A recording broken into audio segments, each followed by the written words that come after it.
the interviewing. You were just more interested in what actually the story was that was coming. All filming apart, I just thought it was, and the fact that you don't even notice how. I noticed some of the cuts, which that's the only thing I would say then is like maybe that when we talked about B-roll of the hands and stuff and cover the cuts up with him moving and off camera stuff. But honestly, that's the only thing I can say. The rest of it was really top-notch production, mate. It really was good. Thanks, Martin, mate. That's very, very kind of you. Anyone else? Kind, mate. Just it is what it is. It's very accurate, I'm not bullshit you when I said I was literally riveted for 6 minutes. I didn't really want to put my phone. I would look like watching it, which is very rare for me. Good man, good man. Leonard, did you see it? Mm-hmm. Wow. Katie, did you see it? Hello, sorry. Hello. There's somebody at the door. Sorry, they were Oh, okay, go and do the door. No, it's all right. My daughter's gone. Yeah, I thought it was amazing. Absolutely fantastic. As I say, his father's just an actor, isn't he? He's amazing. I just think it's fantastic. Is there anything that anyone didn't like about it? Too short. Peter, you said it's too short. Yeah. I thought there were a number of things that could have been explored that weren't, and it left me wanting more. And you mean he could have extrapolated on the question, pushed his dad to open up the question, or you mean he cut too short? No, it's not about the technical side. It's about the storytelling aspect. Mm-hmm. So I think there's more of a story there than I saw in the 6-minute version. So I don't know what other material you have, Denver, and I can understand why you would want to try and trim it down. But one of the things you might want to think of doing is producing 3 versions. One about 5 minutes for the purposes of this group. Another one that is about 50 seconds long, which would be a promo, and another one which is longer than the 6-minute version I've seen. Maybe just under 10 minutes. Because I think you could quite easily get I'm getting feedback from someone's microphone. You could quite easily get screenings because the material that you've got is really high standard. The other thing I would think about doing is if you're doing a longer version, look for cutaway shots that you could include. Because although your subject, your father, I think, is very interesting, I saw just a bit too much of him in terms of the balance for the 6 minutes. So I would see if you can get other shots. If you don't actually have other shots, then you could find some archive material that's free to use that would be illustrative of what he's saying. But I definitely think you know that there is, as I say, I was left wanting more. No, thanks. I am like I was telling Natalie originally when I sort of submitted this this interview. It was something I filmed about 2 years ago, and definitely I want to get, there's a longer piece where my dad is speaking about where he grew up, and there's a bit of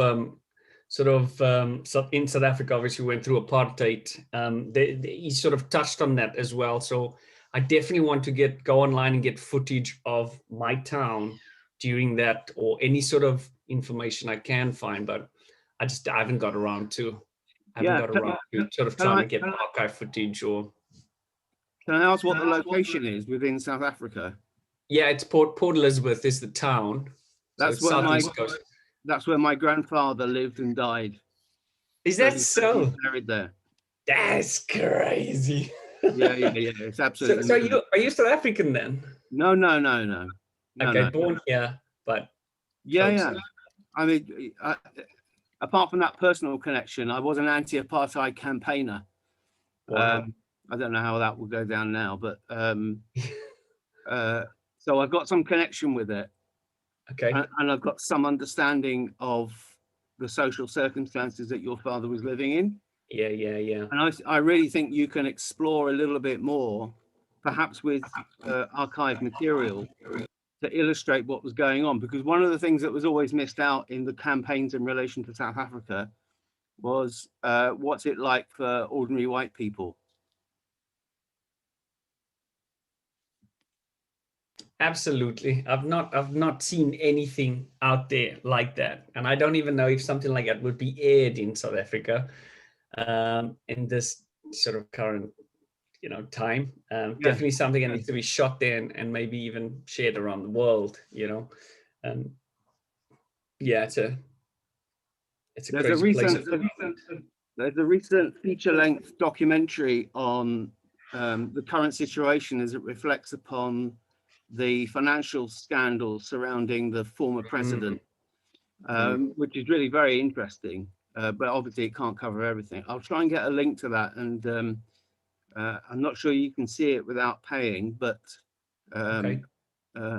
it's the least material you could access at some point. But there must be lots of archive material that would illustrate your father's story, thus breaking it up visually and keeping people's interest. Yeah, absolutely. No, it definitely needs a bit more B-roll in there, and I have started sort of gathering images of the town back in the day. But as far as video footage goes, a little bit difficult, isn't it? Really. Maybe that's not cut. Maybe that section hasn't been covered in that sense, As it is, it's great. It's just I want more. Yeah, which is a good sign. Fair enough. No, I appreciate that. Appreciate the feedback. Sorry, did you want to keep? Sorry, there's like. No, that's it for me. Okay. Did anyone want to say anything else? I mean, I'll say what I think, but does anyone want to say anything? More? I really liked it. That's what I'd say. I really liked it, and I really like the fact that it starts with him doing things, and the interview is behind, but we don't see him. He's not talking directly. So first of all, we see him in his daily activities. I think it's great. Loved it. One thing I would say, I would slightly disagree with Peter in that I know he was saying there's a lot of his dad on there, which kind of agree with. Martin, your mic, mate. Is it bad? Yeah. Sorry, it's this crappy headset. Sorry. Any better? No. Okay, I'll come off it. I'll see you later. I'll sort my mic out. Not that bad. No. It's not that bad. Well, let me stop this thing. Okay, well, I really liked it, and but never mind what I really liked. So I'm just gonna go straight in. Ready, Denver? Okay. So like for me, it was really like I was already glued there, wanting to. I like the way you'd cut it, like showing this epic guy.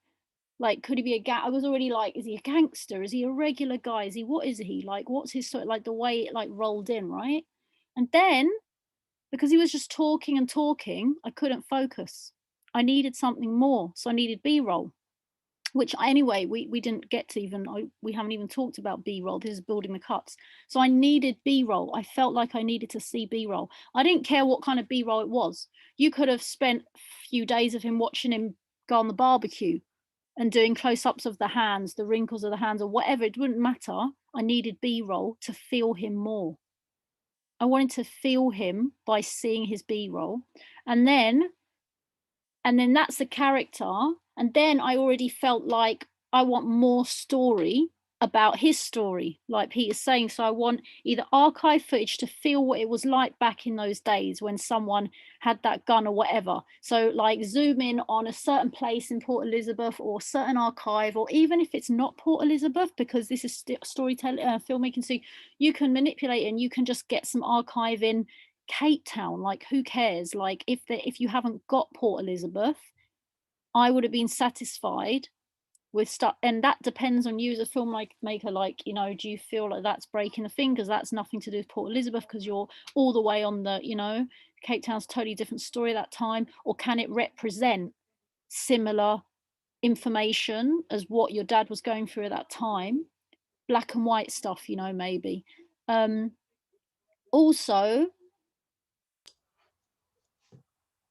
it could have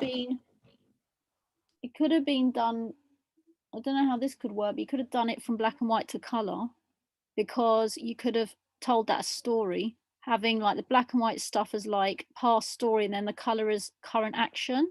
You could bring that into the documentary by having all your documentary in color, and then when they're reflecting on their past stuff, keeping it black and white. I don't know how you can do it, but you could use that, because otherwise it may not be consistent unless the whole documentary is in black and white. So you could use the change of color as part of the storytelling or as part of a theme, but I'm not sure. I mean, that's just like, so anyway, so what I'm saying is, and then I felt like I told you already on there to do transitions. I wrote on Discord, pull transitions when the face is in the same place, because that's fine. That works. Don't let it jump. Don't let it cut. That's like, oh, the editor doesn't know. Whereas if you just let it roll over, the editor knows, and he's doing it on purpose. And I still felt the cut. I still felt irritated by the cut sometimes, like too long, like too much of a cut. Back to the arm, it's like, okay, I've seen the arm, give me something, like, let me see what the dog looks like there, or like, what was the picture, like, what was he doing back? So I want more I was feeling like I need more layers. So that's my feeling, and it already started coming in 1 minute of the film. So if you had put the layers in, or the sort, well, if you put, because obviously you've just done an interview now, like the thing has just been to do an interview. I didn't know if you plan to expand on that or just keep it as that for your film. That's up to you. But if that was like a standalone, that could become a 15-minute or a 10-minute, because you stretch it out with other stories within his story. And then it's like a whole little film, and it's not heavy. But it's not heavy anyway. It's just now it feels heavy because it's on its own, but in the context of like a 2 hour of a family film, it may not be heavy, but you'd still definitely have to put B-roll to create more of a, you know, you've got to put the B-roll in to break it up for the mind of the viewer. Okay, that's my opinion. Okay, I only heard half of that because I was trying to sort my mic out, but I heard the first bit and the last bit. What did I say, Denver? No, I heard you said you need to do B-roll, and I get why you need B-roll, but I have to respectfully disagree with you and with Peter in that the fact that I felt like I was there, and I didn't. I get that you want to see more of the story, but I felt like I was sat at that table with Denver interviewing him. I felt like I was in South Africa, and I was quite happy to sit there and listen to his dad talking. And that's why I said about the cuts, because the cuts took that away from me and made me think like I wasn't there. And I think if you'd have cut it with, like I say, scratching his head or moving his hands or something he was doing away from those cuts, it just would have kept the thing. But I didn't need to be taken away. I was so enthralled with what he was saying. I didn't need to see it because I had it up here. I was envisaging it in my head, those fights and what he was getting into at school and how his parents were talking to him, and how he was like, you know, you can go and smoke outside now if you want, but not in front of us. I don't need to see that. That's up there for me. That's in my brain. I get it from an artistic point of view and a viewing point of view that you want to break the story up. But for me, I was quite happy to sit there, all, you know, for a lot longer, like Peter said, a lot longer than 6 minutes because I wanted to know the story.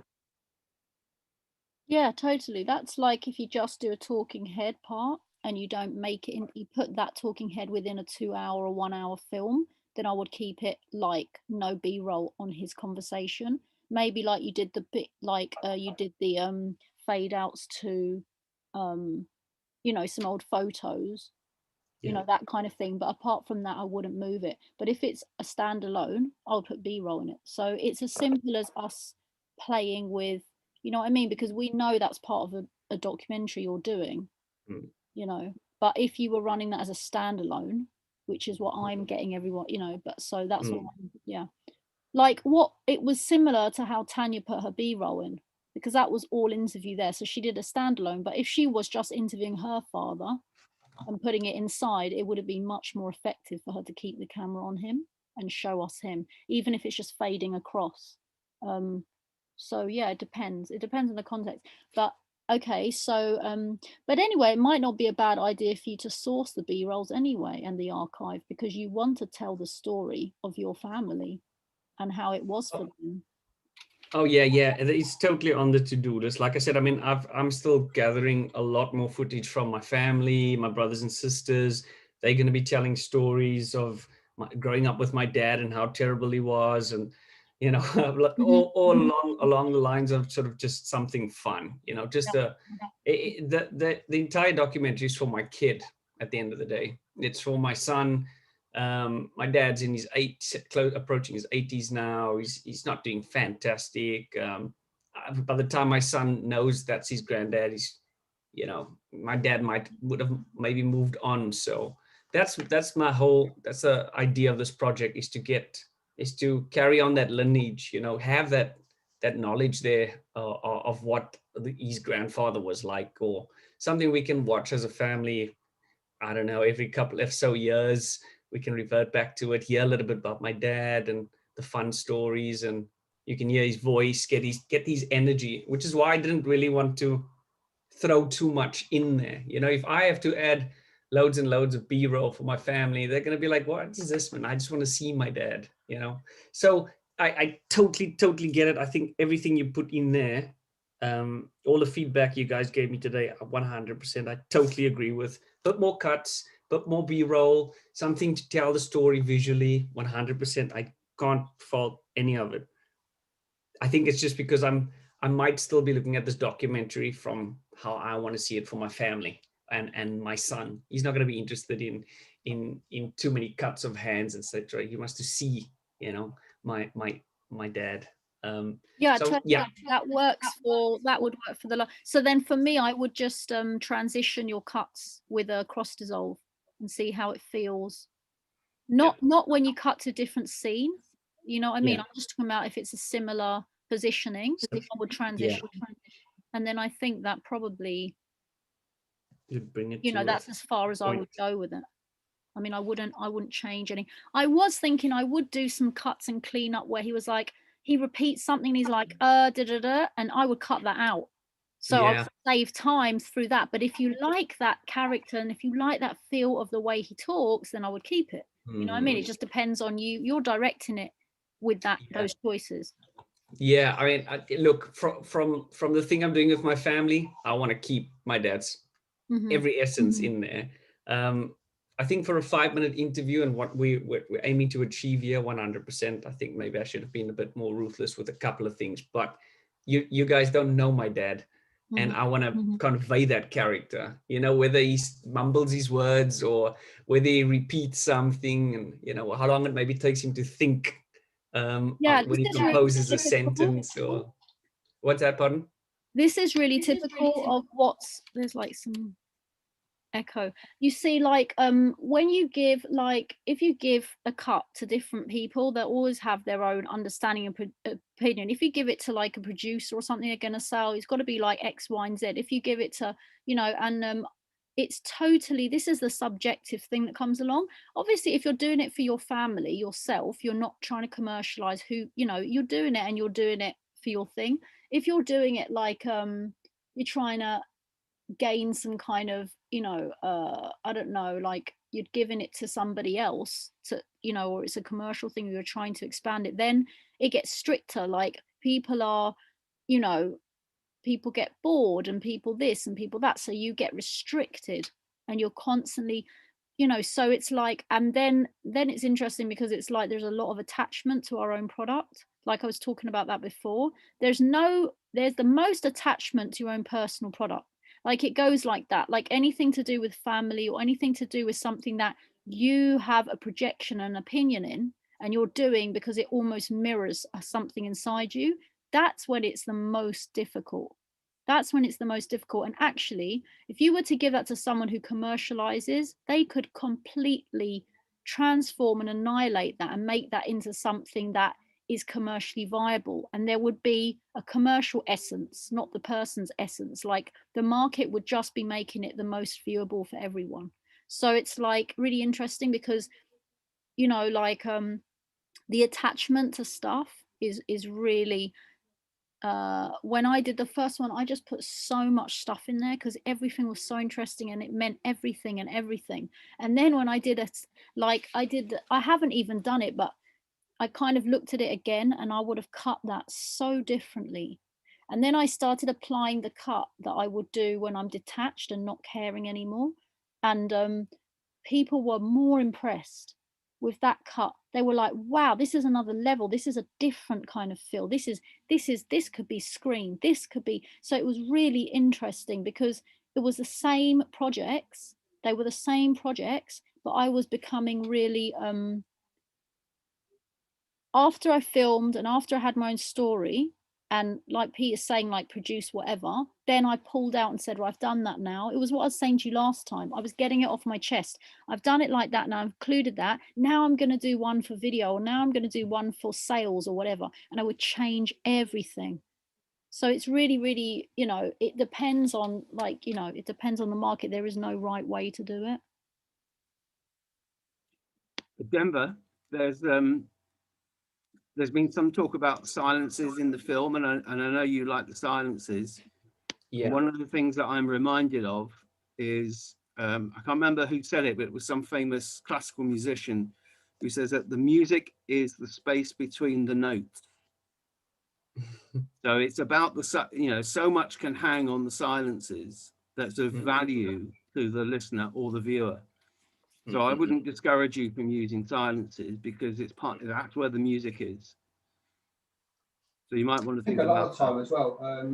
You'll get expressions after somebody said something because they'll say something and stop, and it's those expressions afterwards that the viewer kind of wants to see because we get the talk, we get what they're saying, but sometimes expressions afterwards from the interviewee will give more insight into what he's just said because they're waiting for a response from you.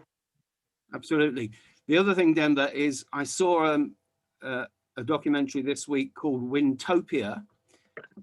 It's in, the name's in the chat. And that's a similar kind of project by a filmmaker looking at the material in relation to their father, who was himself a filmmaker, but he did a lot of filming of himself. And after his death, his daughter has started to cut together what he was saying and all the material that he collected but never finished. So you might want to have a look at that to see how someone else has done it. I'm not suggesting that that's the only way or that's the best way or whatever, because it depends upon the subject. But it's a very interesting use of family footage. Yeah, absolutely. It's such a good tip. I mean, I was telling Natalie when I first sort of posted this video, and what I'm trying to do is I don't know what to include. You know, I've got footage of my mom, and I've got footage of my auntie who's also passed away reading something. So yeah, I can't say that from where I am at this point, I can see the end or the structure of this family mentory or documentary that I'm trying to do. So Windtopia, yeah, I've got that noted down. I will definitely have a look at that. It might help you to focus on one version at a time. So, you know, your principal audience is your family and yourself. So do the one for your family and yourself. And then when you finish that and you're happy with that, then think about doing a different version that would satisfy another audience who never met your father. So it's like, you know, there's certain things you share amongst the family, and then there's certain ways you present what you've shared amongst your family, often not all of it, with a third party. So you could imagine, you know, on the next version, how would you explain your father to a third party? How would you illustrate that? How would you represent him to a third party? Because it's going to be different from how you'd represent him to the rest of your family. I think that ties definitely in with what Natalie was saying early on, sort of fitting into something that appeals more to commercial market, or, you know, not abiding, I hate that word, but sort of staying within the lines with something that can be commercialized, or what would appear better or come across more interesting in that sort of commercial sort of scenario. I mean, I wouldn't even know where to start with something like that. Well, when you say commercial, there is no money in documentary. Right? Unless you've got a contract from the BBC, and then they will tell you what to do and how to do it, which is not very satisfying. So my approach to documentary is, if I don't love it, then I'm not doing it. Mm-hmm. So love your product, love your version, and then that love will communicate on screen to an audience. And you won't make any money out of it. Approached it as a commercial project, you wouldn't have got what you got out of your dad. I think because you're so close to your dad and you want to get that story out of him, you've approached it from a family point of view. You've got all that, and that's the right thing too, because the primary audience is your family. And Peter's right, you know, you can make 2 films out of that. But I think if you walk into a project with a commercial view, you won't get the same, because you're constantly thinking, okay, how do I sell this to an audience? How do I sell this to an audience? And that'll take away all of that emotion that you managed to get out of your dad. So I think you should, like, I get goes back to what Peter was saying, you should always be emotionally involved in the project, because that will help you tie it all together at the end and then decide what you want to show to the customer, as opposed to filming for the customer in the first place. Thanks, guys. I definitely appreciate the feedback.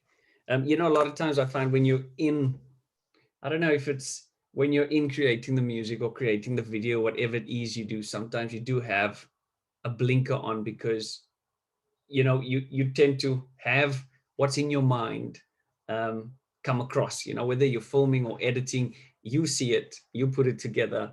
And a lot of times you kind of have a bit of a blinker on there, in the sense that you might not be thinking out of the box, or, you know, how will this convey to other people. But I mean, like I said, I've got a focus on here for, like you said, my family, and it's what it is, you know. It's for my son to hear, understand, get a feel for him, you know, be surprised by, you know, the stories that my dad was telling, visualize that story as well. And I like what you said earlier, Martin. I love that, mate. Yeah, I do. I think in pictures. That's how I learn as well. I learn better visually, you know, because I can revert back to those images quite clearly, as opposed to sort of looking at a book and taking in that information and blurting it out. So yeah, whenever I watch this video over and over, or whilst I'm editing, my dad does refer to Fairview, which is a place I've never seen in my life because it didn't exist when I was, you know, shortly after my dad moved from there. It changed completely.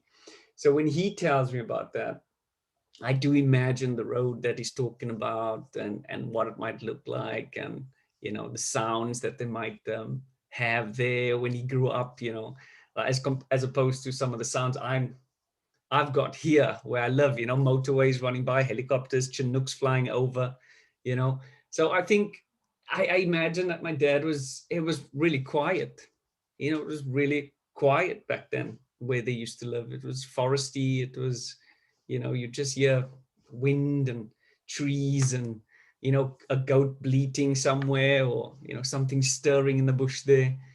So I think that's also why I went into black and white, because I wanted to feel old. You know, I'm exaggerating on the fact that it was the olden days, you know, for my family as well. Black and white TV, you know, I wanted that to come across. I can do color grading. I can orange teal the crap out of it. I can, you know, I can make it something else, but I wanted it to be raw. I wanted to sort of bring that across to the audience that my dad. We used to have a program on BBC years ago called QED. It was basically take a presenter, a famous presenter, whatever, and give them a job to do. One of the ones they got to do was, I forget who it was now, I could press somebody. They got him to do a pop video, and it's a Bananarama, one of their songs. And he was doing project director for it. And he decided right at the very beginning, I'm going to do this in black and white, because it was all in like grungy area in town. And he did show it all in black and white, and I thought it was fantastic. And then when he showed it to the producers at the end and said, "This is what I put together," they're like, "Why did you film it in black and white? You've got all this colour grading of material. You've got all these artists here who can put it in colour. I've got to sell this like on Top of the Pops or whatever it was at the time. Why have you done it in black and white? You just cut 50% of my audience out." And the guy was saying it's an artistic choice because it looks better in black and white. And it was funny how the polarisation between like, well, you've got colour available to you, use colour, and him saying, no, I want to do it in black and white. And that's exactly what you've just said. You know, you chose, you wanted to put it in black and white because of that. But other people will say we should have done it in colour. It's just an artistic choice that you've got to be happy with in your head. I think I would have done it in black and white as well, but not because it looks better. There's other reasons for using black and white. It conveys to me the way when we talk about our histories, we edit things out and we look at our history in terms of black and white.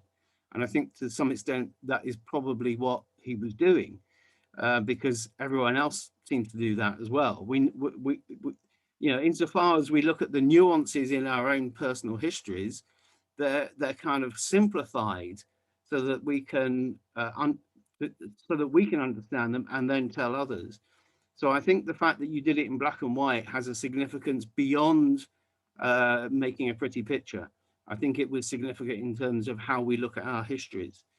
So if you were to put in archive material, what I might tend to do is to colorize it. Now, I know you use DaVinci Resolve, and there's some great tools on there for doing that. So I would colorize it, and I would quite possibly put a fair part of it in a form that makes it look like videotape, because that was what was, you know, in your father's life, earlier life, there was videotape, there wasn't digital. So I might do that so as to slightly degrade further the archive footage, and then to add color to it, because it's like, that's not your father's recollection in itself in the archive material. That's to some extent objective reality, which does have more nuances and colors than our own memories of our history. So I might think about that as a kind of artistic juxtaposition of styles. Definitely taking that on board, Peter. Thank you, mate. That's a great tip. Something I wouldn't have thought of, to be honest with you, but I love that. I love how you switched that around. I fully appreciate that. What was I using to film? That was a GoPro and a Sony Cybershot. It's the one with 10 times zoom or something, and I don't know, 30 times zoom. The quality of it was really good. Yeah, it was a bright, clear day and everything just worked out perfectly. I shot in the highest resolution I possibly could. And then, yeah, I just wanted it to be clear, crisp, sharp, because I wanted to get my dad's sort of age and, you know, the lines and the indentation. When I was filming it, I thought of black and white. I thought, right, I'm doing this whole thing black and white. 24 frames per second as well. Yes. Yeah. Yeah, I wanted to get it. I think it was Dylan's when we did the musician. You can tell he shot, I think it was either 30 or 60. It just looked higher frame rate, yeah. Yeah, yours just looked like a lot more cinematic. But Yeah. I hate saying that. It's so cliche. So did you film it in black and white, or did you film it in color and then make it black and white? I filmed it in log as far as I could to Right. capture as much dynamic range as I could. But remember, these are, I mean, GoPro does record, does have a log option. But the other camera I used was more for it's good in a way, but it's home video-ish, you know. And I just had the two small cameras with me. I could travel with them easy. And I just literally set them up in tripods. But I filmed everything in as log as possible. And then when I had the colors on there, I looked at it and I thought, no, definitely, this is black and white, you know. I do so many other things in color, and I want us to be sort of extra special. And that, I mean, just looking at Natalie's photo there of her, that the one she's got on screen at the moment, that picture is, it's almost haunting because it's in black and white, you know. It's an image I won't forget. Even in a couple of years, every time I think of Natalie now, because she's using that image, I would imagine that black and white image, and it just looks clean. It's just what it is, you know, just everything laid out. That's what it is. Simple, you know, not overthought. Well, it feels like more cinematic as well when you're doing your interview in black and white. You know, it's quite rare. It feels like more of a. I was watching him.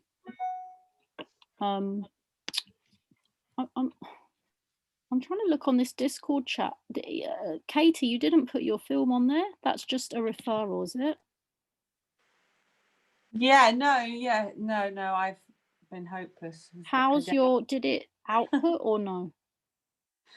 Yes and no. It did. I put it onto YouTube and then realised there were a few errors in it, so I took it back again. But my main problem was, you remember I had this difficulty with transferring the WMA files into MP3. And so I downloaded the Audacity that everyone recommended last week and tried that. And that doesn't recognise WMA files either. So I've had a right faff because there was a whole section that, you know, the video switched off, but the recorder carried on. So I wanted to include that section. So you're converting WMA to MP? Yeah. And so I've done it, but I only did it yesterday. So I still haven't got around to syncing them or anything. And I don't know how to do that. I've never done that before. So, but I found a package called Convertio. And that did it so easily, and literally, you know, click your fingers and it's done. Because I followed all sorts of instructions how to do it on YouTube and things like iTunes. You're supposed to be able to do it on. Usually they've got like they host where you can upload the MP, the WAV or whatever you put in. You just put in, say, WAV converter to MP3 or MWA converter to and then there'll be online kind of hosting where you can just drag and drop it and then output it. Yeah, I did try one of those Wondershare ones, which is I did an online one, and then in the end I downloaded Wondershare, which said, oh, you know, it was free and everything, and then when I actually tried to convert, you only for free you can only do a third of your file, so that was rubbish. So I just came across, and I had a really busy week. I'm really busy at work at the moment, so I was like trying to do this in spare time. But anyway, so I've now done it. So now my difficulty is going to be how do I sync that with the original. To be honest, I've been syncing everything manually for the last 5 years, because every time I go onto a sync program, I just lose my, like, it doesn't work, or like I haven't pulled it in, or I've started editing and I'm like, oh, it's just easier to drag it on, expand the timeline and try and sync it manually. You might have to cut it and overlap it and then tone down the edges so that it blends together. But it's just like, if you don't have to do it in a, you know, it's only if you've got like 12 cameras and then it's a nightmare. So you can just do it manually. You can just try lip sync it a bit, you know, try and do it. Yeah, I've done it before where you expand the you know, the waves so you can literally match them up, can't you? I've done that before where and I've done that. You can then turn down the top, you can turn down the original one, because you can hear the difference. But you know, a lot of people do different levels, so they'll turn it down to half, so they'll have more of a surround sound with their interview. But I don't like it. I think it's just cleaner to have the one mic. Yeah. You know, you just have to how you feel when you're listening, what you like, you know, what you prefer.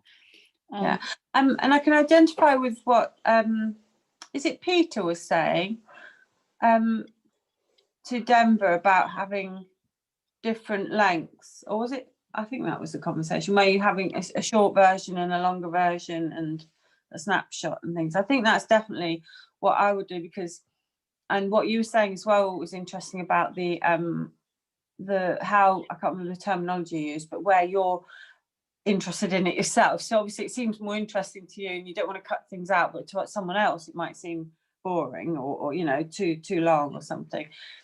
So I'm a bit, I know I'm like that, because obviously you don't want to throw much away, do you? That's the problem.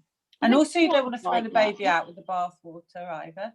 You know, you don't want to get rid of the good bits. So But it's true. Yeah. Everyone's like that. For me, like what I had to do to like justify it being such a heavy soundbite was to break it up and just put like a story with something else and then bring back the person talking again. So Yeah, what I try yeah. to do is like I try to create a kind of you can do it. You can create a story in words. Like you can go from the now till the past to back to the now. Like I'm like struggling, Denver knows, like on this cut with this soldier boy, like I want to kill someone because it is so, I'm so bored. And at the same time, it's like I can't, you know, cut any, I'm having a fight on my own, you know, with the editing, like it, and then I'm like, oh well, I'll bring this in, then you know, this is boring, oh I don't care, okay, this is really interesting, oh we can't miss this part. And it's just like Yeah. so many levels of the story. One is like, you know, I asked him about 10 questions. Why are you doing this? Where have you come from? Okay, how do you feel now? Okay, explain what this is. And they're all different contextual questions. So the landscape of the questioning is confusing in itself. It's overwhelming. And then I want the viewer to get all the landscape. I want them to be like feeling how, you know, I want, because we know them all our lives. We know them for 2 weeks hanging out with them. And then we're trying to get what we know about them in like 5 minutes. And we're trying to get that person to get it the way we get it. There's a lot of attachment. And what you have to do is like detach and create a kind of, either you can do it with a landscape, you can literally go from like I'm saying, like going from current day explanation back to like nostalgia, and you can even bend that with music to like signify, and then it comes back to current day. So it's like, oh, I can see his funny attitude in the current day, look how he wiggles his cigarette, look what his wife does. And then I can go back to the struggles and the kind of, you know, the more deep stuff, you know, and I can switch it like that. And I can maybe just put like a fade, crossfade black, so I just see his face the whole time. Crossfade black, and now it's like back to a different story. Crossfade black, now it's back to today's technicals. Or I can completely switch it up by doing like something important for three, you know, it's a pace thing, like they say 3 sentences or 1 long paragraph, and that's enough for the brain. And then I can pull in music, drone shot, completely move the audience with a feeling of like where it looks, what it looks like in that place, you know. And then I can pull it back after a few, you know, and that can go on as long as it feels. And then when you're bored or you're already like emotionally full, then I crossfade back to back to more information. Is there anything wrong in doing like more versions of something that, you know, because it's like horses for courses, isn't it? So for some people who are interested in the topic, they might really want the longer version and be totally wanting more. And then totally, I was saying that to Denver, I had to do like 4 productions to feel happy, because obviously I want to feel happy, like Peter's saying, like I'm not doing this for, you know, of course there's an element of doing it for the person, but let's face it, most of the time we're doing it for ourselves. So you have to just honor that. And it's like, you know, I wanted to show, I did a very short, like you can see the footage and you can see the different productions, and of course there's a mixture, but in general, like that, I'm limited. I did like a 1 minute news series to give the information technically for 1 minute, and that was, everybody was going to watch that, because who can't watch 1 minute, you know? It's like you have to be able to watch 1 minute, come on. So I could have got that out, but it was like, it was really cutthroat. It was like need to know, critical, you know. And then it was like, you know, and those are like things you need to do every day, you know, if you want viewership on that, and it's a different story. And then there was like a 5 minute, which was more about the person, and, you know, so we changed the production name, and it's stories behind that. And then you can even like, it depends like on your YouTube, but how we did it is we like, are you interested in Jonathan's story? Click here to hear more. And then it goes to like Jonathan walking around and talks more about his background. Before it was just Jonathan building a hospital for the, you know, terminally ill. But now it's like, why Jonathan's here building the hospital? You know, like what happened to him? Like where did he get emotionally? So of course you can do what you want. There's no you don't have to, there's no permissions or anything. It just there's a reason why the director's cuts a thing nowadays, isn't it? Because the director knows there's another story there he wants to tell. That's why you always get the main film, but you get a director's cut. I mean, that's only a recent sort of addition. But exactly what you're saying, different versions. What does that mean then? I've not heard of. Well, I've sort of vaguely heard of it, but what is that concept, director's cut? Then It's what the director wants. so is it like the one that got away, sort of thing? The one that maybe the screenwriter's written 2-3 different endings. They film them all to see what works the best in a commercial shoot. So they'll do the commercial version that we put out to everybody. But there's always that other cut sat there, and there's other footage that they've taken out of that film because there may have been we need to get this to 2 hours, but the director said, well, I want it to be 2 hours and 30. But yeah, I guess on the bigger productions, you've got a lot more people and many more stakeholders that want a certain piece of certain pies. But there'll always be a version that's what the director wants, and that's hence the director's cut, which is always like your addition on your DVD or something like that. But it'll be not a different story, but it'll be a different take on the story. And you know what? Werner always puts his cut in, man. He doesn't care. Like, it's always Werner's cut. And sometimes it's just long. Like, if you watch any of Werner's stuff, Werner Herzog, it can be so long. Like, he's just pulling on the penguin overly. Like, till it's like pushing your buttons. And then suddenly something changes inside you and you get it. You get why the shot has been held that long on the penguin. And it's like nobody would, it's a director's cut. It's how he tells story with the pauses. It's how he creates the emotion. He does that a lot with like a simple interview of that guy who was getting killed on death row. What's his name? Into the Abyss. I've watched that like 20 times. That is so deep. Like, you can watch it. It's just an interview of him getting, trying to figure out who did what, who killed who, because the story's like a bit confusing and they still can't, pin it on anyone. And he interviews 2 of these, people. And you could be like, why is he just pulling back to this guy? Why is he doing it? Why is he pulling back again? And it's like he's trying to show you the character in between, like the nuances, the part where the mask drops, and the real character comes in. So he has to do it. And, so there's a reason behind why they're so long. And that's like everything. Like, if you feel that, that's what Peter's saying. It's not commercial. Like, there's no money. There's no money in that. There's money because money is linked to some totally thing that's just not linked to documentary filmmaking or it's not. It's there's money in YouTube channels that are sensationalist and like filling our, I don't know how to explain it. It's like what we're doing, or what, I'm not talking about film, but and then you look at Netflix. There was a recent one on Netflix that was just put on, like, I watched it yesterday, The Dig. Has anyone seen that? It's like the latest one. I watched it because my dad likes watching those things and not stuff I like. So I compromised and watched that, and it was quite good. But I thought, gosh, that was quite a low budget. It had really good actors though, but it was like, I could have sworn it was like one man and a gimbal. Of course it wasn't, but there were so many shots they could have done. I almost feel they were playing with Netflix's the minimum requirements and then shooting like that. It was a different kind of film. It was very contemporary, the way the camera's held and the shots they chose. It was just they're almost budgeting. It felt like a high-end budget. I can't explain it. So it's like they're always changing and they're always I don't want to go off the point. So anyway, you catch my drift. I put a link in the thing, what do you call it? That what's it, Discord thing. Oh yeah. A film we watched last night. It's only if you've got Mubi, which is like it's a bit like Netflix, but for sort of arty film. A lot of foreign films on there. But if there's any way of watching it anywhere, it just shows you that we can all do this, because honestly, this is all it is I don't know if you can see the screenshot thing on there, but it's like a scene in London, and it's got a tower block, a small one, and then it's got all the cityscape behind.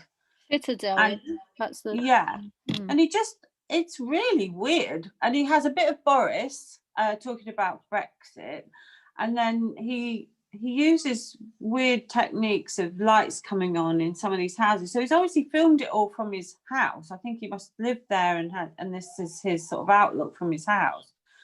Because all the photography, basically it's just photographs, are all of, and there's a bit of film of snow as well, and they're all of this same scene.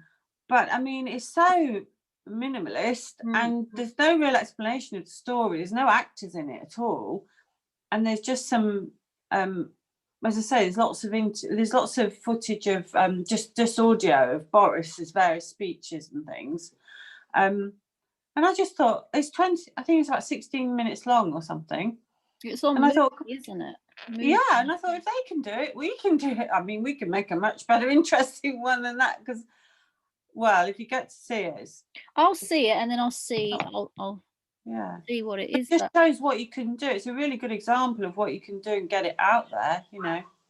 It's like Peter's saying, it's all about story. Like, Peter, do you want to say what you were suggesting about offering, like, I think you wanted to probably do it when I'm on. Have you changed your mind about that? You just say your thing. I'll keep quiet.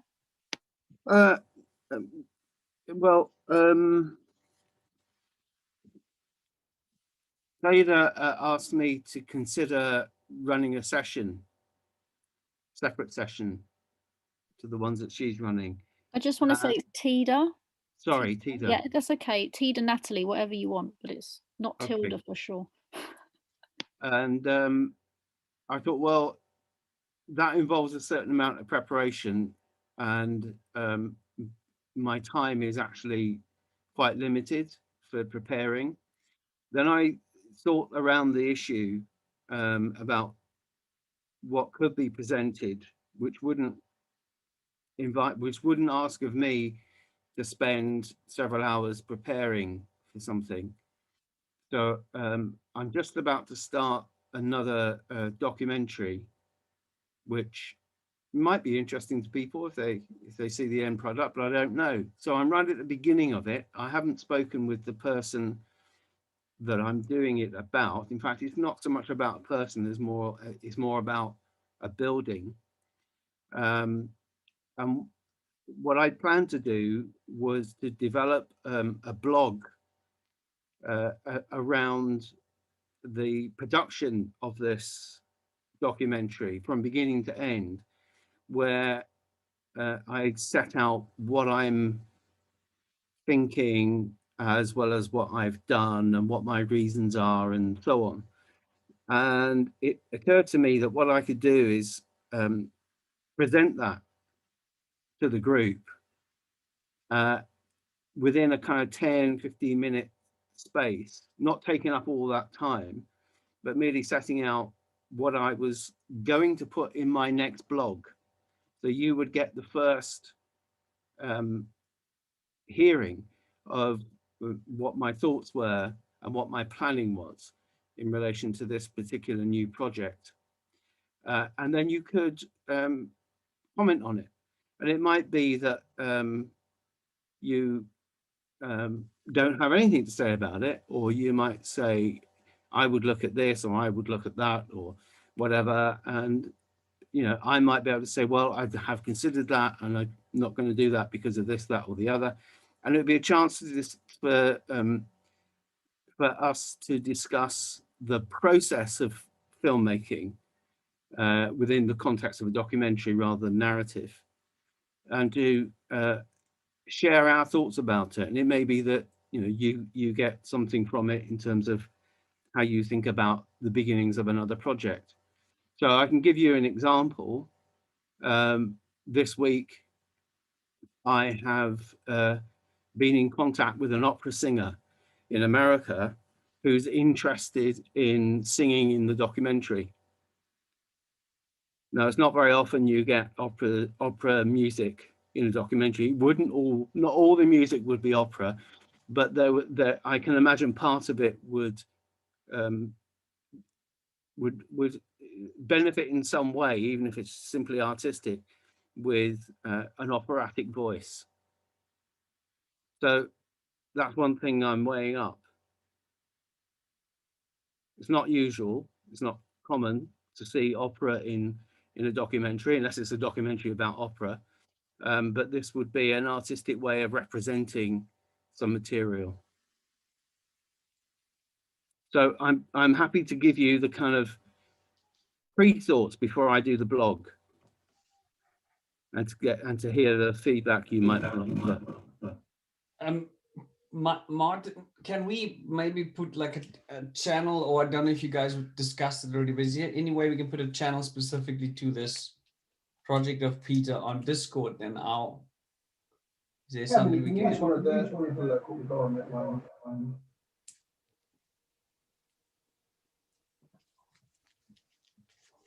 I didn't hear what Martin said. I can stick it under filming and just leave a channel in filming. Yeah. So how do you want to do it, Peter? You were saying coming on the Sunday first thing and going through. I know you're saying it'd be 20 minutes, but I mean, well, it'd be 10, 15 or 20 minutes. It wouldn't be every week, because it's the kind of project where there may be a week doing absolutely nothing. Which is why you're still not going. thinking like maybe 12 p.m. coming on, and us all coming, and even if it's just 20 minutes at 12. Well, I can do, but I like the idea of a Discord channel. Yeah. And doing it there. I think that's quite a good idea. Okay, so we'll set up a Discord. So do we still do it? I mean, do you still come to the meetups and talk to maybe update them about the Discord link? Not necessarily. It depends, you know. Because not everybody's on Discord. Plus, there were newcomers. There doesn't seem to be that many newcomers now. So maybe that's just because they're not into. Well, if it's on Discord, if it's on Discord as a Discord channel, then maybe once a month would be enough. Well, I mean, we can always bring it up in conversation, if there's an opportunity for that. If there's questions around that, or can do some commentary on it.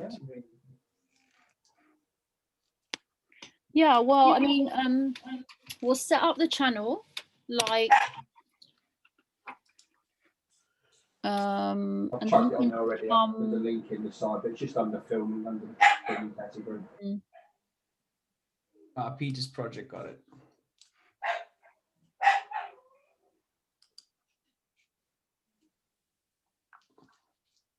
Now, where do we go in terms of this building the cuts thing? Because I mean, I can keep running it on the Sunday, like this, and we just keep working on our projects.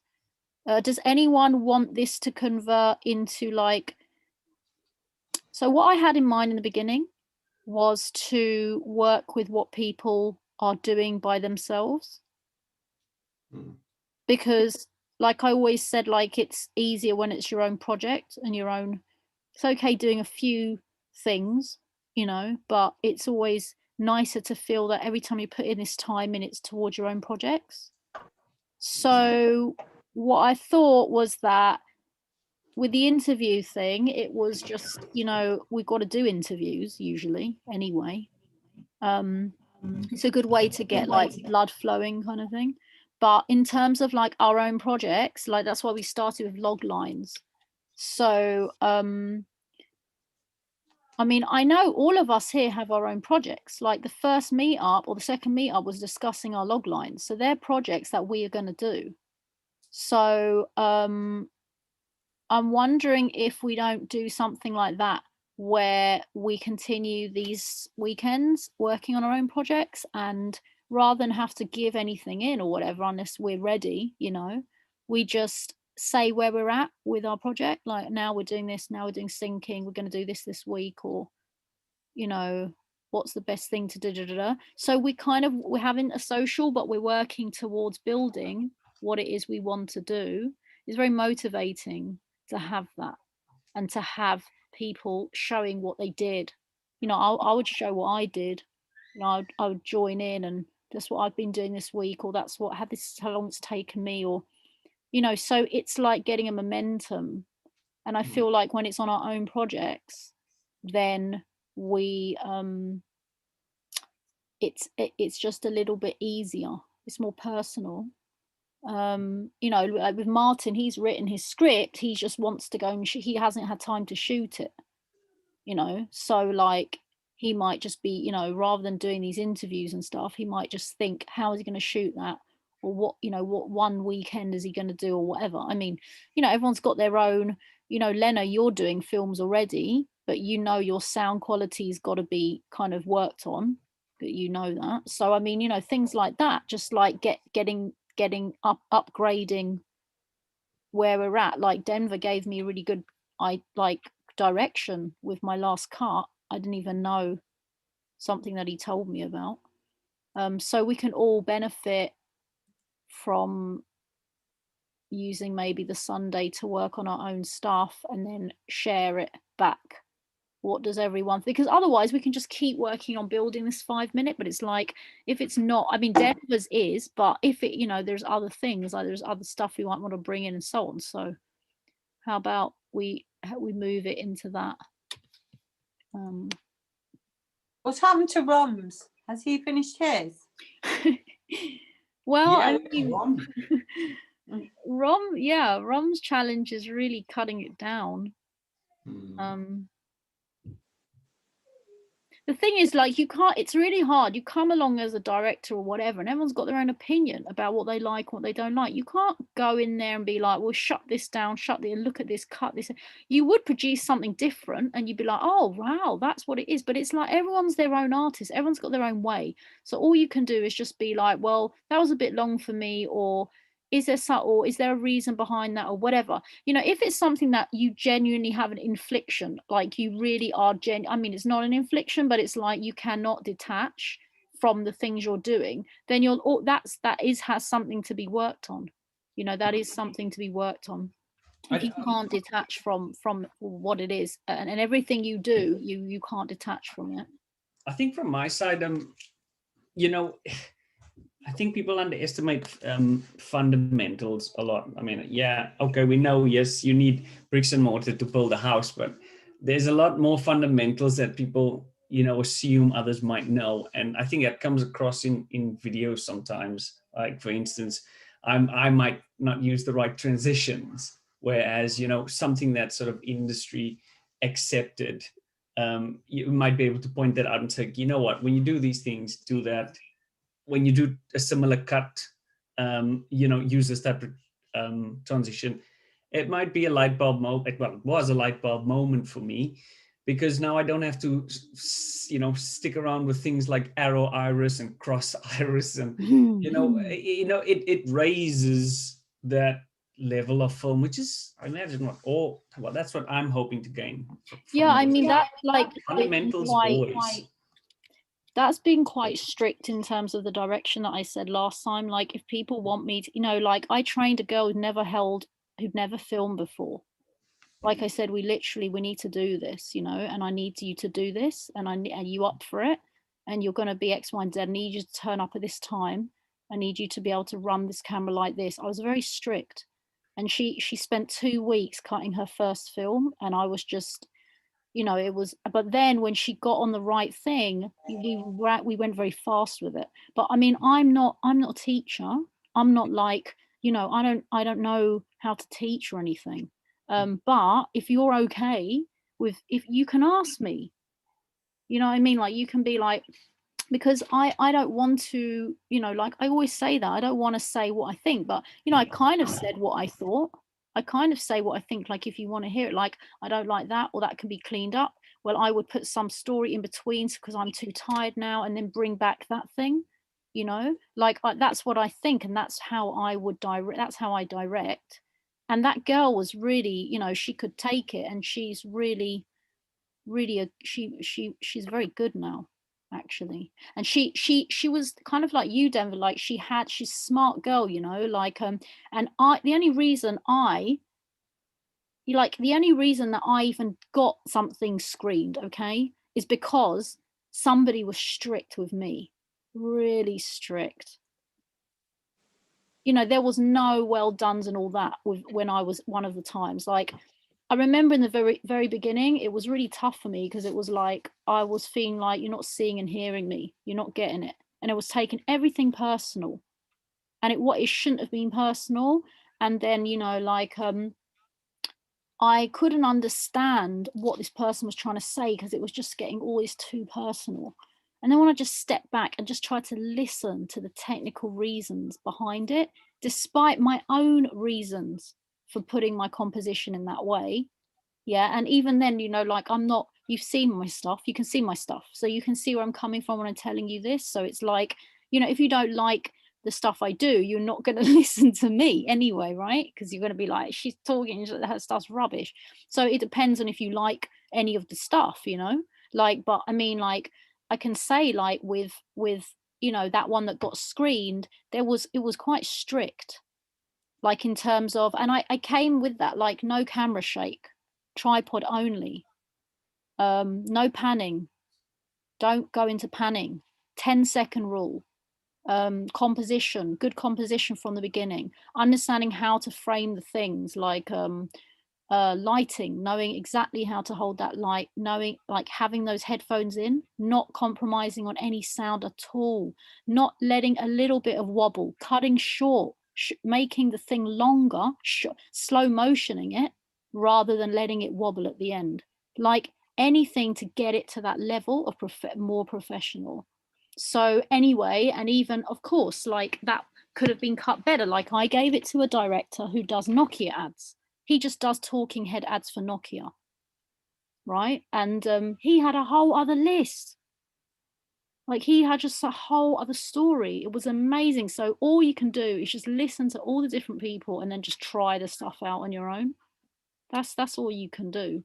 And he didn't even see the stuff from the other guy. Sorry? I was going to say, what I've started to do is to, when I watch things now, I actually break down how it's been edited, how they've cut it, why they cut it in a certain way. And if I'm thinking like with my, sometimes I think towards the project I'm dreaming about, is how would I do that? And how would I get the over the shoulder shot? And when I watch programs, how have they done that? How have they managed to move a camera around? Like I was watching last night on Marcella, and watching how sometimes how you said about not to pan, but like someone's obviously using the slider and following the character behind things, in front of things. So you just using things like that and actually paying more attention rather than entertaining, paying more attention to how it was crafted. I think that's a really useful skill when you're sitting down in front of the TV. It doesn't take any time at all out of your day if it's part of your relaxed time, but it does still keep the mind working with regards to filmmaking. How different editors and how different directors have made those scenes the way they are. I mean, like, yeah, I do think, like, you know, like I watched that Dig one and I was like, oh, look at those wide angles, look how the storytelling's happening. Like it was more like watching it from like a technical view. And I mean, I sit on the settee and while I'm it's up to look at the closed space here. See how the director's made that closed space to make him feel tension. And she looks at me and goes, what are you talking about? Well, man, look, you can see how they put the character there. So there's no room on this side of the screen, but there's all this room on this side of the screen. That's to give you tension. She went, what do you mean? You feel the shot. Like it's grungy, don't you? And you go, well, yeah. And I said, that's why it's been done like that. And it's just taking more attention into why something's been filmed the way it has. Yeah, it's the storytelling with the camera angles. Dylan was talking about he did a little really cool fiction thing. I just wanted to extrapolate one part of it. You know what I was thinking of on that fiction thing, Dylan? It was just that, I mean Denver, sorry. It was just the main thing was like I wanted to see how you could tell, like where could it be the punchline? Like that sounded like the part was like the punchline where the viewer's like, oh yeah. And I wanted to kind of see how could it be acted out?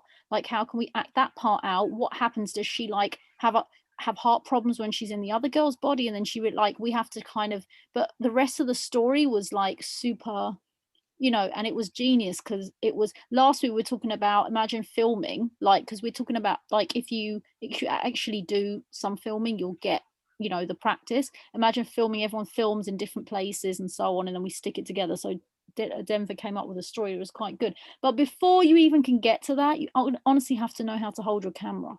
Like, you honestly have to know how acceptable the shots are, because everyone's going to have what they think's acceptable. When you put it together, you're going to be able to grade that from 1 to 10. And you're going to see the different people holding. And at this point, I can tell you what I've seen.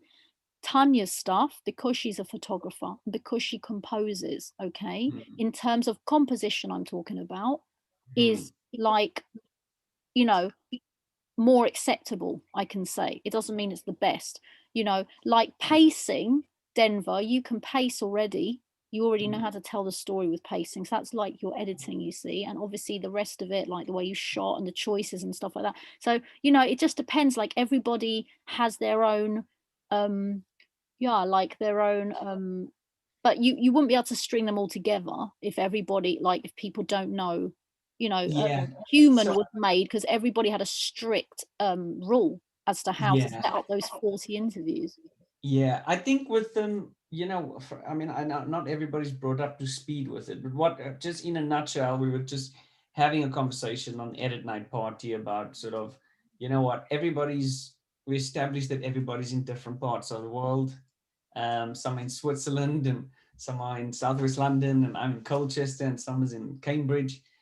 And obviously we can't all get together in the current climate, you know, lockdown, etc., and social distancing, and there's a lot of things on hold at the moment. But I was thinking, you know what, we could utilize that to our advantage, and you know, tell a story that we can make the most out of being in different places, and maybe align the story to what we actually can offer. And there's a lot that we can do individually. Like, I'm traveling to London a lot, you know, I've got a lot, I get to a lot of buildings, I look after a lot of buildings, and they're all, dynamics is different, the views are different, so I can maybe utilize that, you know. I walk down funny streets in London that have a lot of character, and I always think, oh, I could use this in a film, you know, this is fantastic. And imagine shot in Cambridge. So the story is literally about a person who suffers from depression, like most of us, and, you know, finds social media to be a bit of an escape, like most of us, and a bit of an addiction, you know, and eventually she's given, it's a long story, but in a nutshell, she is given an opportunity to live in someone else's body. You know, think of a puppet master type, sort of transported in there, John Malkovich kind of thing. We could use sort of POVs side of it. We could use scenarios, camera setups. We could use our surroundings. And I think, you know, it's 100% in its infancy, but I think it's something we can probably string together in, you know, if it's scripted properly. We're strict, like Natalie says, where, you know, everything's shot in 25 frames per second, end of story. You know, we're not accepting anything else. Maybe higher frame rates, like 120, etc., if needs be, but, you know, 24 frames per second, that's it. We can talk about composition on what we want from each and every single shot, because it's going to be so hard. We might have to storyboard that down to the T, you know, maybe go out, take photos of where we want to shoot, whatever piece we want to shoot, discuss it. You know, maybe Tanya can talk about composition, framing. Maybe it's the person waking up in the morning. We only want, you know, this part and the pillow. You know, we'll have to be more specific, but I think an exercise, a group activity or exercise like that, is just going to hone everybody's, you know, knowledge and expectation on the same sort of thing. And we're all seeing the same, we're reading from the same page, so to speak. So I think it'd be one hell of a challenge, but what would be interesting is if we also did desktop 9J67. like a topic, say journey to work, for example, or a day at your work, or a day doing what you do, and everyone films some footage. We all drop it into a file, so it's like stock footage. And then we all draw on each other's footage to cut our own film or our own view of people that we're doing this with. So I could drop like part of your day, Denver, into like how it fits in with my day. So I've gone, I'll be up in the morning. You might be up at a ridiculous hour in the morning. I might be up a bit later and so on. And cut those two to show differences, but just have rather than having all the footage down to you, having everyone's footage available to you. That's kind of the same thing you're talking about, I think, isn't it? But whereas we're all working towards one thing. Absolutely. And I mean, we were talking about like fortes, and I said, look, I like camera work. I like editing. I can't say I'm best at it, but this is where I want to hone my skills. I'm not fantastic in audio, maybe, or I don't really know about compositions as much. So maybe, like Natalie was saying, maybe Tanya can, we can do groundwork, and Tanya can maybe say, look, let's try and get these sort of scenes out of that particular part of the story. She might be a better DP, or Peter might have more experience in this. And I was just thinking, as a group, we could probably pull something off together to a high level, to a high standard, and make something that's not only fun, educational, brings us all on the same page. And then after this, we've already got that story or that short under our belts. It's definitely going to set us up for our individual projects as well, because I've got now Martin's, knowledge on, I don't know, editing or sound, or Peter's knowledge on storytelling, or Natalie's knowledge on, I've got that, in a practical experience where we're all doing something together. That was the sort of thesis, the story behind this, the thought process. Well, it's up to you guys. I mean, for me, we have to think why we're doing, why we're here and so on. Like, I want to be able to host a place where people can expand and reach their goals. And I mean, for me, the goal isn't, I wouldn't say the goal is to work in groups and make film. Like, people ask me a lot to do it, and I don't want to do it. I've got 3 projects that I do all the time, like simultaneously. And I put a lot of, hours into that, and I wouldn't be able to, like, for what I know in terms of production, like, I wouldn't be able to add to that workload now, this year, or probably next year. But like, for me, what I can do is I can host the thing, and host not just host, but like, as I was saying, like, kind of push for, to see the changes and push the game up in terms of the skill set and so on. Like, it's very easy, like, if someone produces the stuff, it's very easy to say how that can be improved, and then to go again away and so on. So I can do that. Like, I can train, in that sense.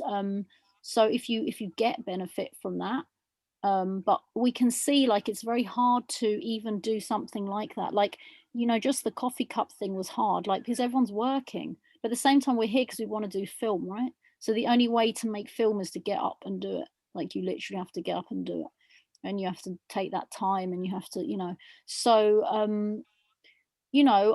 like, for me, like, I do like that story though. I do like what you wrote, Denver. Like, I think that would be a lot of fun. Like, if I had more time, I would probably help to produce it.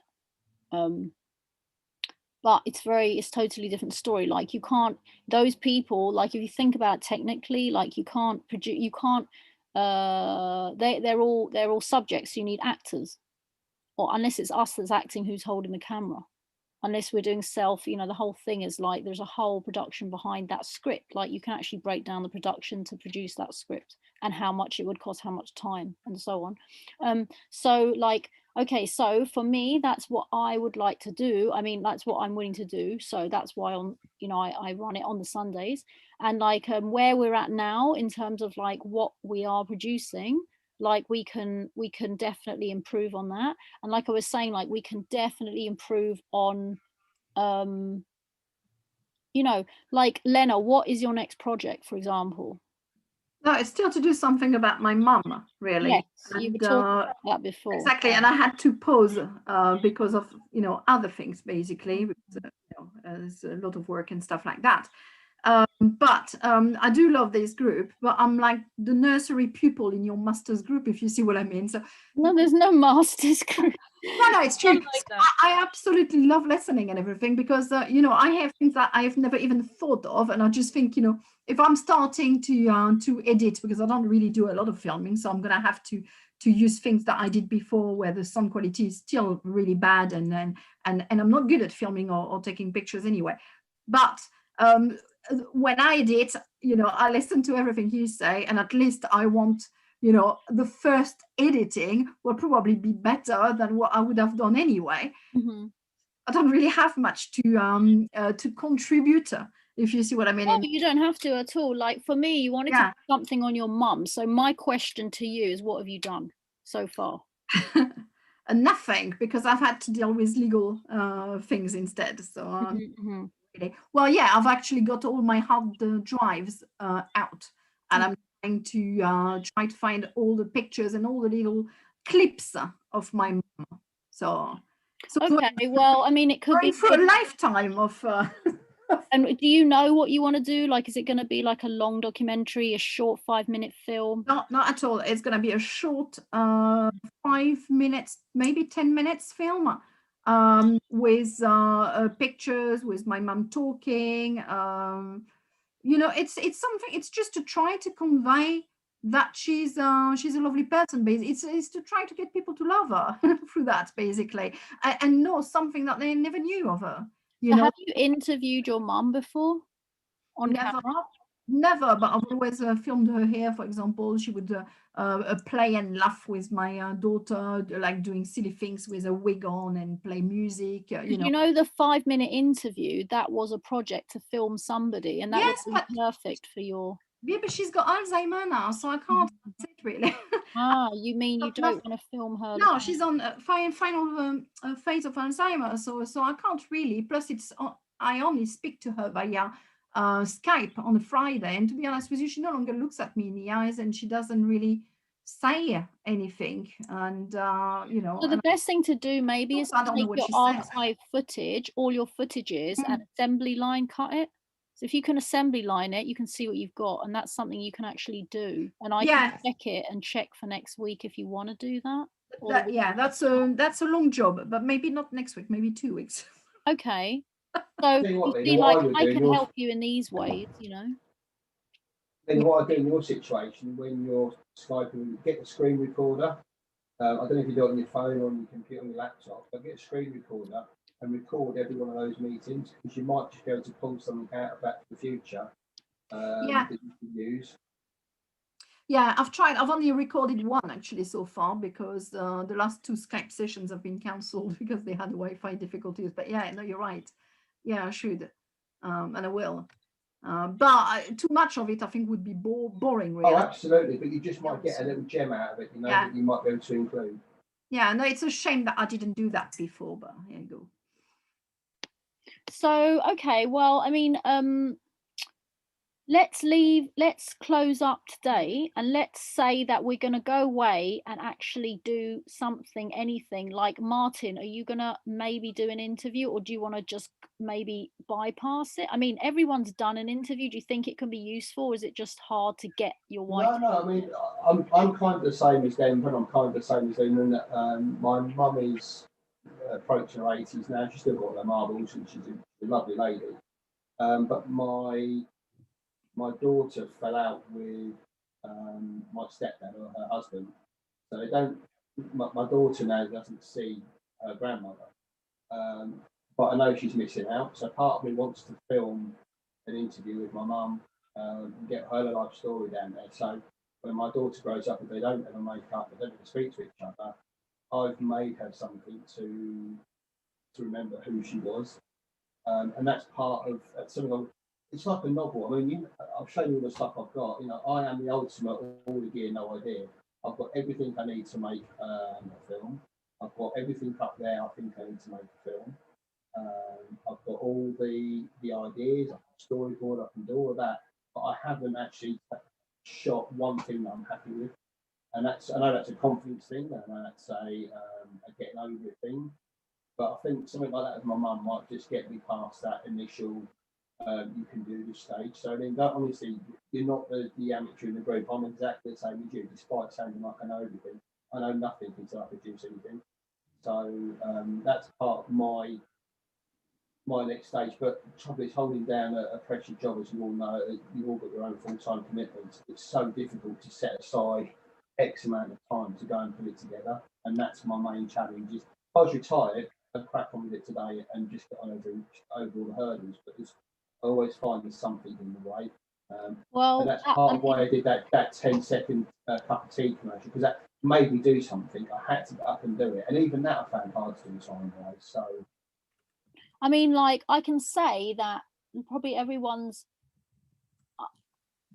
it doesn't have to sound pressurizing, but I mean, I'm sure everyone would be very interested to see what ideas you had. But about what you're saying is really common. Like, it's really like there is such technical, I know, very, very incredible photographer, very technical, very amazing, but he's not confident to do film. I don't understand why yet, but it's something else. I don't think it's anything to do with him thinking he won't produce good film.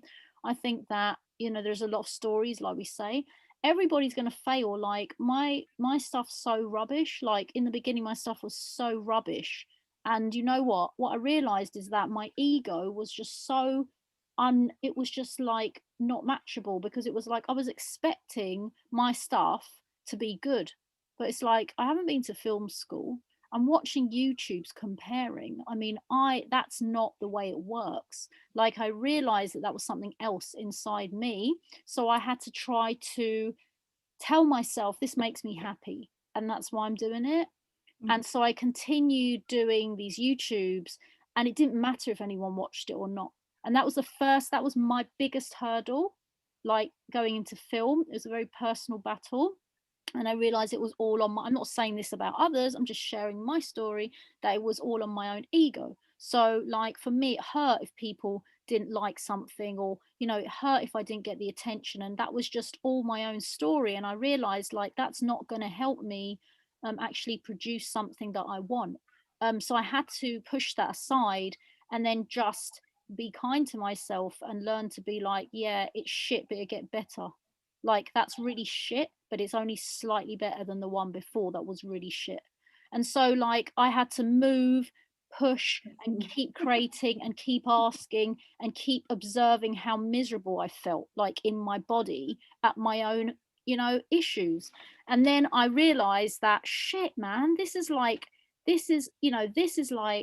I just have to keep doing it. There is light at the end of the time. And listen, you're like so technical, you actually understand stuff, you're a photographer. This, you know, I'm talking about somebody like me that just wanted attention, right, to be seen and heard. Like, let's just face it. So it was like those people that do selfies but maybe one up. At the same time, of course, I was traveling, I had a credible life, I wanted to share it. But the thing that was hurting the most was that I was not realizing that I was doing it because I wanted attention. So this is my story, as I say. So though that same thing is something that can just destroy any potential we've got, because actually everyone's shit in the beginning, because obviously you have to keep falling over to get better. So it's like once you get past that and just force yourself to do anything, who cares? And who cares what people think, you know? And let's just get to the next stage and next stage. Then it's quite good, because it's like you like win that battle, you know, with that stuff. Obviously people are working, let's face it. Like you know, you guys are working, I probably wasn't even working. So that's a massive thing, like Maithili was saying and like you're saying. But you know, at the end of the day, you're going to have much more. You have to remember you're going to have much more to put in than others. Like your brain understands how things are put together and how to tell story. You just need a bit of like feedback. So you're going to have much more. That it's not for me. I care what other people think, because I don't. I honestly do not care if anyone watches my stuff, if anyone looks at my stuff. It's more about pleasure for me. I'm not doing it to achieve anything other than to satisfy myself. But the trouble is, and I think you call it ego, Natty, but it's probably more of a case of your expectations and your own ability is high. And if I produce something, I look at it and I think it's shit, that'll be like, I'm trying to impress myself more than I'm trying to impress other people. Mm-hmm. And when you produce that initial piece of work and you're doing it, and like I said, a lot of stuff can be saved in editing. I've worked that out already. But it just, the film stuff, it doesn't quite work the way you want it to. And that can destroy your confidence. I think a lot of that is with me. I think it's not. I've thought about doing like a separate YouTube channel, nothing to anything else, no subscribers, and just doing a diary event on there, like half hour at lunchtime, because that will make me leave my desk at work. Well, not but make me leave my desk at work, sit somewhere picturesque with a camera in front of me for half an hour, just say what's on my mind, upload it to YouTube, and not give a shit. Because that would get me into the the actual producing stuff. Yeah, exactly. Yeah. And if we got 10 subscribers and I enjoy your stuff, I don't care. It's just a case of producing. And that's again part of it. It gets really stagnant, and actually, like once you've got past that hurdle, you don't even know what you were talking about, what you were, what was the issue back then. But it's one step at a time. And that's just how the universe works, like it gives you what you can handle. And like you guys are working, but that you're here because you can do something. So I mean, it's just about like I would love to see anything. That's just me. Like I don't care what, of course it's nothing to do with that, but of course I wouldn't care what you thought about it. I would just like selfishly like to see something. So there's that already, like it's already like I'm interested, so like for me, I would just take the opportunity to just I mean, your schedule obviously. Do you get any days off?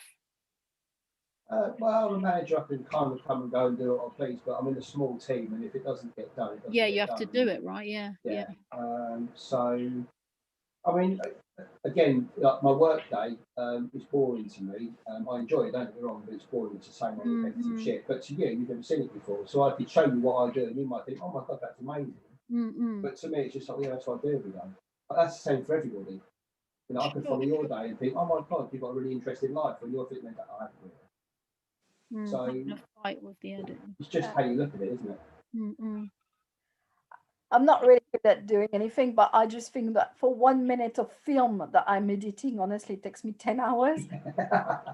So I really want to have that time as well. I think it's so super frustrating to have just like 2 hours here, or, it doesn't work. Once I'm in it, I'm really enjoying it. Really. So one thing I found when I was doing a lot more of this, and I did it with, because I've got an esports thing, I do a lot of like computer game stuff and computer game images and do a lot of videos for them.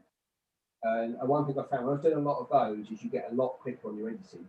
And once you get a lot more confidence with your editing, you don't become so fixated thinking this is going to take me 20 hours to do a minute or 2 minutes, because I know exactly where you are. But the more you use the editing software, the more you get the hang of it, and the more confidence you have in it, that part of it just goes away, because you then find, I can just do this.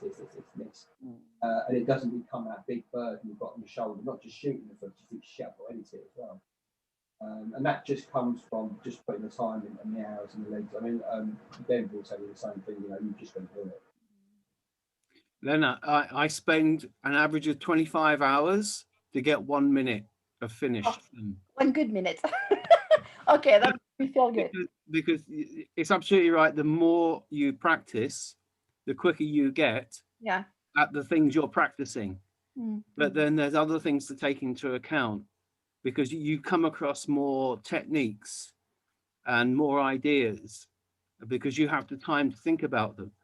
And so for me, the time doesn't go down the more I do it. If anything, it starts to go up, because I'm constantly learning new things and new ways of looking at something.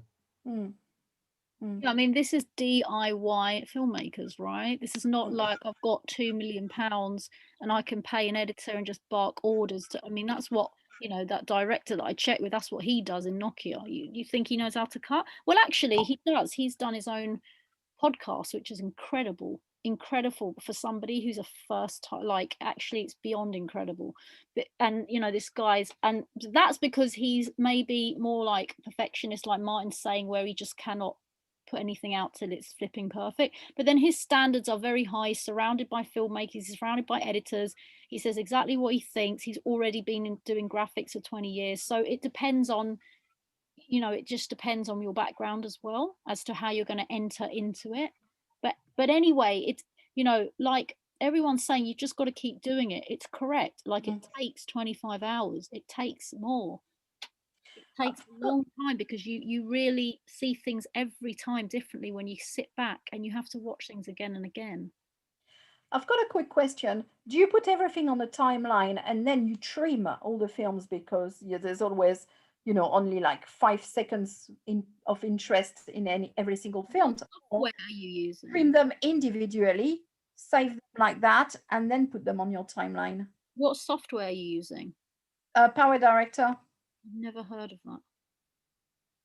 Yeah. Well, you can put things in a... What you put on your timeline depends upon what the project is and how much space you have.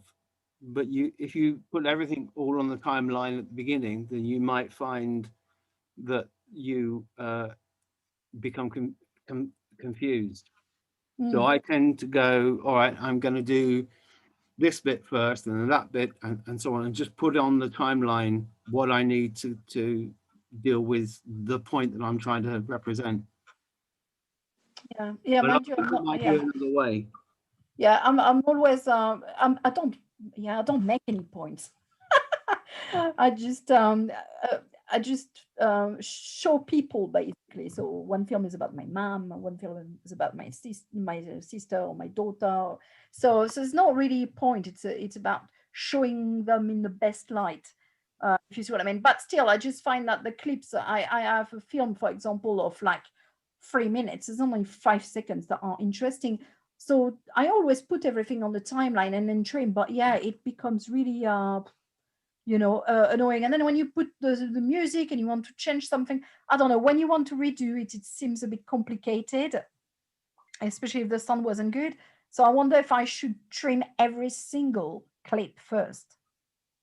Well, I mean, you can go into QuickTime and shut down clips, but mostly people keep their clips so that they can, you know, pull on it. But if it's really rubbish, like really, you can trim when you press that record button, because you can literally be like, it's on a tripod, I'm doing 10 seconds of this, and you're cutting the film in your head because you don't want all that excess. But if it's one of those conversations where it's just going on, you might use part of it, or you might just find there's only, like you say, 5 seconds. You can trim it in QuickTime and chuck the wet stuff away so it's not heavy on the hard drive. But if you want, you can just drag it into the depends on your editor, like where it puts things into a batch first, and then you can listen to those things in a kind of like in Final Cut, it's like that. You can listen to your stuff in the batch in the actual system and then drag it onto the timeline. So select only part of it and drag it onto the timeline.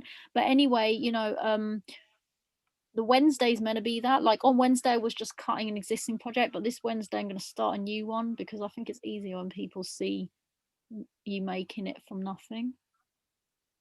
But I have to do it in the night, and Ron wants me to do it in the day. I might just do Wednesday all day edits, so like maybe 2 at 2, maybe in the day and maybe in the night for people, and then you can see how you would build a story with your rashes. I can't join on Wednesdays. I'm just or Thursday or. And I can't record screens Fridays. on shared screens. That's the problem. Else I would have recorded the last one. That's okay. But I can do, you know, I can figure out other. To be really honest with you, right now I'm just building and editing. That's my life. Like I'm renovating and I'm editing. And I'm editing 3 projects. So there are times to come and watch it. But anyway, like Denver was saying, it wasn't easy to watch it because of the screen thing. But you guys will get the idea, like, especially if you're newly to editing like that, you'll get the idea when you see me cut it and assemble it. And that might be able to help, like with your own stuff. I don't know. So anyway, what I would say is for me to be able to help, I need to see some stuff. That's what I would say. So keep showing me your stuff, keep working on anything, even if it's a conversation. I'll be like, Lena, I'm bored. Lena, this is really interesting, let's put this at the beginning. Oh, Lena, can you ask more about this? I'm so, you know, I can't do it otherwise. Okay, And that's just how I am. I need to see stuff. So we can continue this Sunday as going over. Actually, Wednesday turned into a social. So I would just like to keep Sunday as like a productive thing. But of course, you know, for the people that can come, like I want to see stuff actually. But of course, if you can't, that's okay. Come anyway. But I want to be stricter and be like, I want to see stuff. Yeah, because even though I haven't finished mine this week, it's been really helpful to see comments on other people's work. You know, because you can pick up on that, can't you? You can learn from it. So totally, that's really helpful. And it's great that you're pushing us to produce stuff, because I'm terrible for just, I just hope ideas and not doing anything about it. Okay, I'm sure people won't come if they feel too pushed, but this is like a fraction of, you know, I'm trying to tone myself down, and I really love the socializing. I'm not so social as a person, and this is awesome, and I'm learning so much from everybody here. So I just want to give back as much as I can in terms of where I can bring everybody if they let me as well. And so for that, I really need to see stuff. So we'll leave it.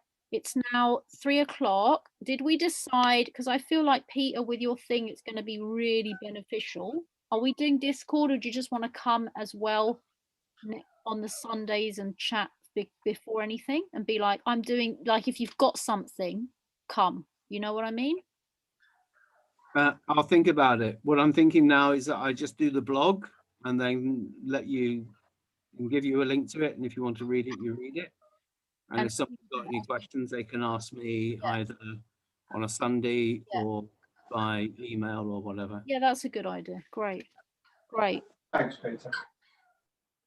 Okay, fab. Alrighty, I'm going to stop the Zoom and I will see everybody, whoever's coming on Wednesday, and I will post the meetup. Good to see you all. Missed you last week. Nice to see you. See ya. Cheers, guys. Bye-bye.